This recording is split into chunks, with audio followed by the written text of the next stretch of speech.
সেটি কোনো পক্ষ থেকে নিশ্চিত হওয়া যায়নি। আমি নিশ্চিত নই এটা বিএনপি কিনা, বিএনপি হওয়ারই সম্ভাবনা বেশি, আর কোনো গুরুত্বপূর্ণ দল নেই। যাই হোক, জামায়াতের নেতারা দেখা করেছেন এবং তারা সেটা স্বীকার করেছেন, আর যে কারণে তারা এটা করেছেন আর সেটা আদৌ লাভ হবে কিনা, সেটা বিদ্যমান যে সংকট আছে সেই সংকটটাকে মানে কমাতে সাহায্য করবে কিনা সেই ব্যাপারে একটু আলাপ করা দরকার। আমি একটু নিউজটা পড়ি। প্রধান উপদেষ্টা অধ্যাপক মোহাম্মদ ইউনূসের পদত্যাগের ভাবনা নিয়ে রাজনৈতিক অঙ্গনে তুমুল আলোচনার মধ্যে সেনাপ্রধান জেনারেল ওয়াকারুজ্জামানের সঙ্গে সাক্ষাৎ করেছেন জামায়াতে ইসলামীর আমির শফিকুর রহমান ও নায়েবে আমির সৈয়দ আবদুল্লাহ মোহাম্মদ তাহের। শনিবার রাতে সাক্ষাৎ হয়, মানে এই দুজন ডক্টর ইউনূসের সাথে বৈঠকের পর তারা সেখানে গেছেন। জানা গেছে যমুনা থেকে বের হয়ে তারা ঢাকা সেনানিবাসে গিয়ে সেনাপ্রধানের সঙ্গে সাক্ষাৎ করেন। জামায়াত নেতা আবদুল্লাহ মোহাম্মদ তাহের সেনাপ্রধানের সঙ্গে সাক্ষাতের ব্যাপারটি নিশ্চিত করেছেন। জামায়াত নেতাদের আগ্রহেই এই সাক্ষাৎ হয় বলে জানিয়েছেন তিনি। হঠাৎ কেন সাক্ষাৎ এটা জানতে চাইলে আবদুল্লাহ মোহাম্মদ তাহের প্রথম আলোকে বলেন, এটা কোনো বৈঠক নয়, সৌজন্য সাক্ষাৎ। সেখানে অনানুষ্ঠানিক কিছু কথাবার্তা হয়েছে। কি বিষয়ে কথা হয়েছে জানতে চাইলে এই নেতা বলেন, অনানুষ্ঠানিক কথাও তিনি বলছেন, আমরা একটা সুষ্ঠু নির্বাচন চাই, সেই লক্ষ্যে বর্তমান পরিস্থিতিতে যাতে সরকার ও সেনাবাহিনী একটা সমন্বয় সমঝোতা হয় সেজন্য জামায়াত বিভিন্ন ধরনের প্রচেষ্টা চালিয়েছে। সেনাপ্রধানের সঙ্গে এই সাক্ষাৎ সে ধরনের একটি উদ্যোগ বলে উল্লেখ করেন আবদুল্লাহ মোহাম্মদ তাহের। উনি এবার বলে দিয়েছেন, এর আগে অন্যান্য জায়গায় যে নিউজ এসেছিল সেখানে এতটা কথা বলেনি, তবে আমরা অনুমান করতে পারছিলাম সেটা হচ্ছে জামায়াতে ইসলামীর নেতারা এক ধরনের সমঝোতার চেষ্টা করছেন। আমরা কয়েকদিন থেকে খেয়াল করছি, আমি এই কথাটা বারবার বলছি যে আমাদের তিনটা শক্তি, তাদের মধ্যে সমঝোতা হতে হবে, তাদের মধ্যে একটা ভারসাম্য প্রতিষ্ঠিত হতে হবে, ইকুইলিব্রিয়াম। সরকার একটা শক্তি, বিএনপি একটা শক্তি, সেনাবাহিনী আর একটা শক্তি। এই সরকার ততদিন ক্ষমতায় থাকতে পারবে আসলে আমি মনে করি যতদিন বিএনপি এবং সেনাবাহিনী উভয়ে এই সরকারকে ক্ষমতায় রাখতে চাইবে। এটার যে কোনো একটা যদি সরকারের ব্যাপারে খুবই ক্ষুব্ধ হয়ে ওঠে, সরকারের পক্ষে ক্ষমতায় থাকা কঠিন হয়ে যাবে। দেশের এই বিএনপির দলের বাইরেও কিছু মানুষের বা অনেক মানুষের সমর্থন আছে, তবে ডক্টর ইউনূস সরকারের প্রতি মানুষের সমর্থন কমছে, কারো ইন্টেন্সিটি কমছে। আগে কঠোর সমর্থক ছিলেন, সেটা শক্তি কমছে, কারো সমর্থন দুর্বল হচ্ছে, কেউ একেবারে সমর্থন থেকে সরে এসছেন, কেউ বিরোধিতাও শুরু করছেন। তার সে আগের যে পরিস্থিতি ছিল সেটা একেবারেই বিরাজ করছে না। কিন্তু সরকারের বিরুদ্ধে অর্গানাইজভাবে মুভ করার ক্ষমতা বিএনপিরই আছে, শক্তিটা অতটা বড়। জামায়াতে অর্গানাইজড ফোর্স, কিন্তু জামায়াতের ওই পরিমাণ শক্তি নেই সে সরকারকে ঝামেলায় ফেলবে। যাই হোক, সরকার একই সাথে এই বাকি দুটো শক্তির সাথে, বিএনপি এবং সেনাবাহিনীর সাথে সংঘাতে লিপ্ত হয়েছে, খুব অবিশ্বাস্যভাবে। ন্যূনতম বিবেচনা বোধ থাকলে দুটো শক্তির সাথে, আমরা এইভাবে বলি যুদ্ধের ক্ষেত্রে দুটো ফ্রন্টে একসাথে যুদ্ধ তাদের করার কথা ছিল না। শুধু এই দুটো ফ্রন্ট, আরও বিভিন্ন ক্ষেত্রে সরকার নানান রকম ফ্রন্ট ওপেন করছে। এই যে সরকারি কর্মচারীদের একটা অধ্যাদেশ আসলো, চাকরির যে অধ্যাদেশ, সেটা জারি করে ওখানেও একটা সংকট সরকার তৈরি করেছে। সো এগুলো আসলে খুবই স্টুপিডিটি মনে হতেই পারে। যাই হোক, এখন জামায়াতের দিক থেকে যদি এক ধরনের উদ্যোগ নেওয়া হয়, আমি এটাকে পজিটিভলি দেখতে চাই। এখন জামায়াত কি উদ্যোগ নিতে পারে বা আমাদের আসলে সংকটটার সমাধান কোন জায়গায়?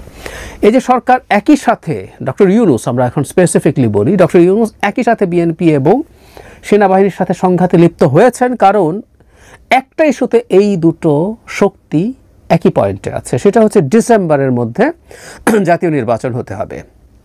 বিএনপি দীর্ঘদিন থেকে বলছে, সেনাবাহিনী প্রধান 18 মাসের কথা বলেছিলেন, এবং সর্বশেষ যে তথ্য আমাদের সামনে এসছে, অফিসার্স অ্যাড্রেসে তিনি ডিসেম্বরের মধ্যে নির্বাচনের কথা বলেছেন। সুতরাং এটা একেবারেই স্পষ্ট। এখন সরকার এই দুটো যখন একই জায়গায় এসছে, একই রকম বক্তব্য দিচ্ছে, এটা সরকারের খুব গায়ে লেগেছে। সরকারের June cut off date 30 June টুন ইত্যাদি সরকার বলার চেষ্টা করেছে, এটা এক। এবং সরকার তাদের সাথে এই যে রকম কেউ নাটক বলছেন, ডক্টর ইউনূস যে এক ধরনের পদত্যাগের কথা সিদ্ধান্ত নিলেন, তারপর যা হলো, তারপর যে স্টেটমেন্ট দিয়েছে, সেখানে দুই পক্ষের সাথেই তিনি সংঘাতে গেছেন। তার মানে নির্বাচনের ডেটটা কবে হবে সেটাই হলো মূল সংঘাতের জায়গা। এবং সরকারের মধ্যে ডক্টর ইউনূস সহ অন্য কারো কাছে ক্ষমতা শুধু 30 জুন না বা আরও বেশি সময়ের জন্য এক্সটেন্ড করার যে একটা খোয়াব দেখছিলেন কেউ বাইরের, মানে কিছু উপদেষ্টা তো বটেই, বাইরের কিছু লোকজন সেই খোয়াব দেখাচ্ছিলেন, তারা মিলে এইটা যেহেতু নিয়ে যেতে চাইছিলেন, সেখানে যেহেতু ব্যারিয়ার পড়ছে, তাই তারা সংঘাতে গেছেন। এখন সমাধান কি? সমাধানের আসলে সেই পুরনো কথা আমরা দীর্ঘদিন থেকে বলছি যে নির্বাচনের একটা মোটামুটি স্পেসিফিক ডেট না হোক, একটা ডিউরেশন, যেমন ধরুন ডিসেম্বরের লাস্ট উইক, ডিসেম্বরের মাঝামাঝি, ডিসেম্বরের 3rd উইক, এই ধরনের একটা কিন্তু বলা যায়, তারপর ডেট স্পেসিফিক করা যায়, এটা দিতে হবে। এটা ছাড়া আসলে এই দুই শক্তির সাথে সরকারের আন্ডারস্ট্যান্ডিং হওয়ার সুযোগ নেই। তবে এখানে একটু বলে রাখা ভালো, সেনাবাহিনীর সাথে আন্ডারস্ট্যান্ডিং হতে ডক্টর খলিলকে মানে ডিফেন্স মিনিস্ট্রি এবং জাতীয় নিরাপত্তা উপদেষ্টার পদ থেকে সরাতেই হবে। সরকার যদি, আমি তো মনে করি তাকে ক্যাবিনেট থেকে সরিয়ে দেওয়া দরকার, খুবই জরুরি, কিন্তু সরকার যদি মনে করে তাকে রাখতেই হবে, অন্তত এই দুটো পদ থেকে তাকে সরাতেই হবে। সেনাবাহিনীর সাথে রেকনসিলিয়েশন আসলে এনাকে সরানো ছাড়া আমার কাছে সম্ভব বলে মনে হয় না। যাই হোক, নির্বাচনের ব্যাপারে আমি জামায়াতের আমির এক ধরনের টাইমলাইনের কথা বলেছেন। অবশ্য ওনার বক্তব্যকে খুব ফিক্স করে ধরা একটু কঠিন, মানে এক ধরনের মুড সুইং করে।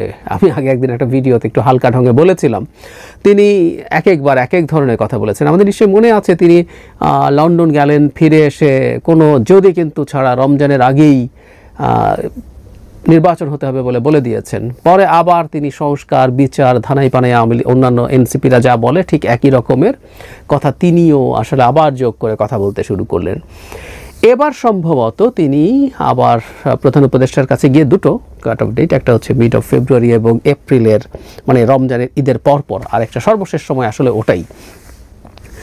আমি ব্যক্তিগতভাবে মনে করি মিড অফ ফেব্রুয়ারি, কারণ 3rd উইক থেকে রমজান শুরু হবে।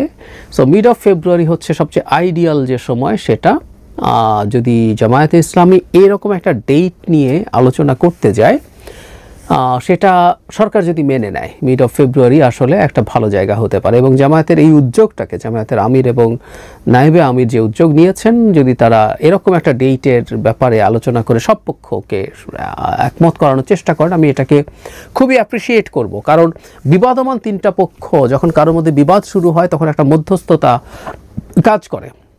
জামায়াতের নেতাদের এই মধ্যস্থতা, আমি তার চেষ্টা অ্যাটলিস্ট এটাকে খুব ভালোভাবে দেখি, কিন্তু একটা সতর্ক বার্তাও আছে।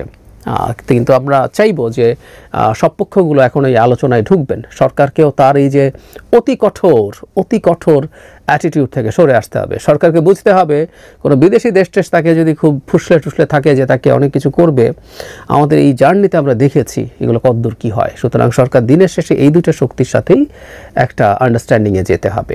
কিন্তু একটা সংকটের জায়গা আছে, সেটাও একটু সতর্ক করে রাখা। আমি ধারণা করি ব্যাপারটা এরকম হবে না, কিন্তু এটাও একটু যদি করে রাখি, সরকার একটা ট্রিক করার চেষ্টা করতে পারে। সেটা হচ্ছে একটা শক্তিকে নিউট্রালাইজ করে ফেলার চেষ্টা করতে পারে, আরেকটার উপরে চড়াও হতে পারে। যেমন ধরি আমরা এভাবে তাত্ত্বিকভাবে, সরকার যদি এরকম করে যে তারা সেনাবাহিনীর সাথে এক ধরনের আন্ডারস্ট্যান্ডিং করবে এবং বিএনপির ওপরে ক্র্যাকডাউন চালাবে, নানাভাবে সেই বাহানা তৈরি করা সম্ভব। সেইটা যদি করে থাকে, তাহলে যেটা দাঁড়াবে যে সরকার তার ক্ষমতায় থাকার পথে সেনাবাহিনীর সাথে যদি আন্ডারস্ট্যান্ডিং হয়, সেনাবাহিনী যদি অ্যাগ্রি করে সামহাউ, আর নানানভাবে কোনো আলোচনার মাধ্যমে, আর যদি বিএনপিকে মাঠ থেকে যথেষ্ট চাপের মধ্যে রাখা যায়, তাহলে তাদের সেই ইচ্ছা সামহাউ পরিপূর্ণ হতেও পারে। জামায়াতে ইসলামীর সাথে সরকারের এক ধরনের অ্যালাইনমেন্ট আছে। আমরা শুধু সরকার না, এনসিপির সাথে, সরকারের বক্তব্যের সাথে তাদের একই ধরনের বক্তব্য দেখেছি। জামায়াতে ইসলামীর নেতাদেরকে টিভি টক শোতে সরকারকে ডিফেন্ড করে বেশ কথা বলতে দেখা যায়। তাতে বুঝতে বাকি থাকে না সরকারের সাথে তাদের যোগাযোগ ঘনিষ্ঠ।